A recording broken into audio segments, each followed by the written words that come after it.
ये इंसान के हालातों पे मत जाना, क्योंकि ये बंदा आगे जाके दुनिया का one of the highest paid actor बनने वाला है। क्योंकि जिस कहानी का हीरो ये बनता है वो कहानी के चाहने वाले करोड़ों में है। एक ऐसी कंपनी जिसने अपने कहानियों से लोगों पे जादू कर रखा है। ये जादू इतना स्ट्रॉन्ग है कि लोग दूर दूर से ऑफिस और स्कूल की छुट्टियां लेके थिएटर्स हाउसफुल कर देते हैं। जादू इतना स्ट्रॉन्ग है कि फैंस ने इनकी मूवी को दुनिया की दूसरी सबसे ज्यादा पैसे कमाने वाली मूवी बना दी।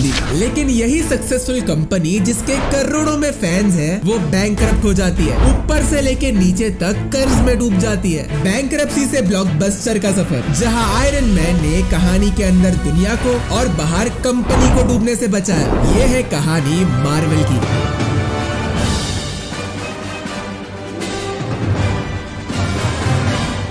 ये दिन है अप्रैल 18, 1938, जब एक्शन कॉमिक नाम से कॉमिक बुक लॉन्च किया जाता है, जिसमें पहली बार लोगों ने सुपरमैन को देखा। ये कॉमिक बुक बहुत बड़ा हिट जाता है और बहुत सारा पैसा कमा के देता है। एक्शन कॉमिक की सक्सेस से कॉमिक इंडस्ट्री का माहौल ही बदल जाता है। शायद पहली बार पब्लिशर्स को लगा कि सुपर हीरोज की स्टोरीज में बहुत स्कोप है। उन्हीं में से एक पब्लिशर थे मार्टिन गुडमैन, जो आगे चल के द मार्वल की शुरुआत करने वाले थे। साल 1939 मार्टिन गुडमैन टाइमलीज कॉमिक्स की शुरुआत करते हैं और यही छोटी सी कंपनी आगे जाके दुनिया की सबसे बड़ी एंटरटेनमेंट कंपनी बनती है। इसी साल मार्वल की सबसे पहली बुक मार्वल कॉमिक लॉन्च होती है और मार्वल का सबसे पहला हीरो होता है ह्यूमन टॉर्च। लॉन्च होती ही ये कॉमिक बुक बहुत पॉपुलर हो जाती है। ऑलमोस्ट 1 मिलियन कॉपीज बिकती है। अब धीरे धीरे टाइमली कॉमिक्स की टीम बनती है। कंपनी का सबसे पहला एडिटर जो साइमन और हाल ही में ज्वाइन हुए जैक कर्बी, दोनों मिलके एक सुपर हीरो को बनाने लगते हैं। ये सुपर हीरो आगे जाके one of the most popular super hero बनने वाला था और मार्वल को बहुत पैसा कमा के देने वाला था। ये सुपर हीरो है कैप्टन अमेरिका।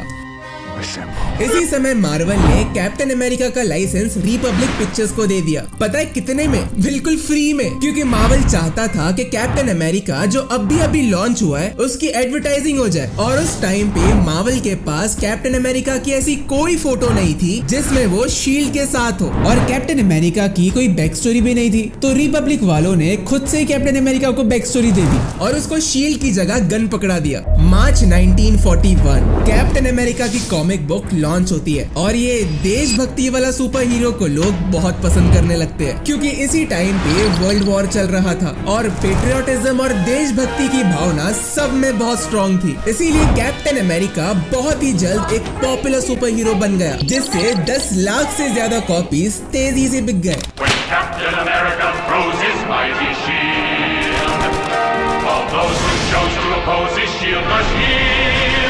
काम बहुत था तो मार्टिन अपने बीवी के 16 साल के भाई को काम पे रख लेते हैं, ये सोच के कि छोटा मोटा काम कर लेगा, जैसे पानी देना, साफ सफाई या टेबल जमाना। अब है तो साला, क्या ही उम्मीद रखेंगे, थोड़ा बहुत भी काम में आ जाए तो मदद हो जाएंगी। लेकिन पता है लड़के का नाम क्या है? Stan Lee. ये वही स्टैन ली है जिससे कोई उम्मीद नहीं थी, लेकिन इसी ने मार्वल को सबसे बड़े सितारे दिए। वर्ल्ड वॉर के टाइम पे कैप्टन अमेरिका और बाकी हीरोज बहुत चले, और चले भी क्यों ना, हिटलर को पंच मारते हुए जो दिखाया। लेकिन कुछ सालों बाद वर्ल्ड वॉर के साथ साथ देशभक्त सुपर हीरोज का क्रेज भी खत्म हो जाता है। अब मार्वल्स के सुपर हीरोज को कोई देखना नहीं चाहता, लोग बोर हो चुके हैं। इसीलिए पहली बार मार्वल ने रोमांस, हॉरर, वॉर क्राइम जैसे जॉनर्स में कॉमिक बुक्स बनाया ताकि लोगों का इंटरेस्ट मार्वल्स में बना रहे। साल 1961, ये साल कॉमिक बुक्स में रेवोल्यूशन होने वाला है। स्टैन ली एक नए नजरिए से सुपर हीरोज को देखना शुरू करते हैं। वो सोचते हैं कि सारे सुपर हीरोज इतने परफेक्ट क्यों होते हैं, सारे हैंडसम, स्ट्रॉन्ग, एथलेटिक, उनकी कोई कमजोरी क्यों नहीं होती। ये सोच के स्टैन ने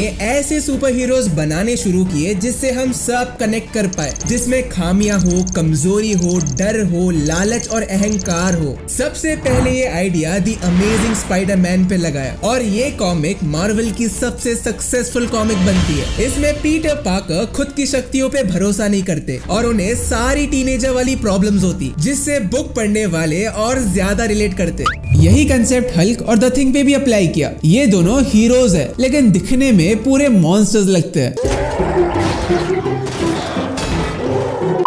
वैसे वैसे तो कॉमिक बुक बच्चे पढ़ते थे, लेकिन जब से स्टैन ली ने ये तरीका यूज किया तो बड़े मैच्योर लोग भी मार्वल पढ़ने लगे, जिससे बच्चे और बड़े दोनों टाइप की ऑडियंस को मार्वल पसंद आ रहा था। सिर्फ नजरिया बदलने से स्टैन ने इतना बड़ा रेवोल्यूशन लाया। कहीं से जलने की बुआरी है ना। डीसी अब मार्वल के सामने बहुत बोरिंग लगने लगा। स्टैन ली और जैक कर्बी की कहानियां इतनी मजेदार होती थी कि सुपरमैन का पहले वाला जादू मार्वल के सामने अब नहीं चला। मार्वल एक के बाद एक खतरनाक से खतरनाक सुपर हीरोज लॉन्च करते चले गया, जैसे Hulk, Thor, Ant Man, Iron Man, X Man, Black Panther, Doctor Strange और कैप्टन मार्वल। और यादगार सुपर विलन्स भी, जैसे Thanos, Doctor Doom, Magneto, Galactus, Loki, Green Goblin और डॉक्टर ऑक्टोपस। ये सारे कैरेक्टर्स को एग्जिस्ट कर रहे थे अपने अपने रियलिटी में, जिसे हम मार्वल यूनिवर्स बुलाते हैं। साल 1968 मार्वल के सारे सुपर हीरोज पॉपुलर होते गए, जिससे 50 लाख कॉमिक्स हर साल बिकने लगे। इसी साल मार्टिन गुडमैन ने मार्वल को कैडेंस इंडस्ट्रीज को बेच दिया और 3 साल बाद 1972 में Martin as a publisher retire हो जाते हैं और अपने बेटे को वो पोजीशन दे देते हैं। लेकिन थोड़े टाइम बाद स्टैन ली को वो पोजीशन मिल जाती है और वो मार्वल के प्रेसिडेंट बन जाते हैं। इस टाइम पे मार्वल के ओरिजिनल फाउंडर मार्टिन गुडमैन अब मार्वल से हमेशा के लिए अलग हो जाते हैं। धीरे धीरे जमाना बदलता है। जिनके हाथों में दिन भर किताबें रहती थी, अब वो कंप्यूटर या मोबाइल में अपना सारा दिन गुजारने लगे। लोगों को मानो बुक पढ़ना पत्थर तोड़ने जैसा लगा। यही रीजन था कि 1990s में कॉमिक इंडस्ट्री का डिक्लाइन होना शुरू हुआ और ये रीजन मार्वल को अच्छे से समझ आ रहा था कि स्टोरी कितनी भी अच्छी हो, लोगों को पढ़ना बोरिंग लग रहा है। इसीलिए मार्वल्स एनिमेटेड सीरीज निकालते हैं, जैसे एक्समैन और स्पाइडरमैन। लेकिन कॉमिक इंडस्ट्री का डिक्लाइन इतना खतरनाक था कि बड़ी सी बड़ी कंपनी इससे बच नहीं पाई। मार्वल्स उनमें से एक बन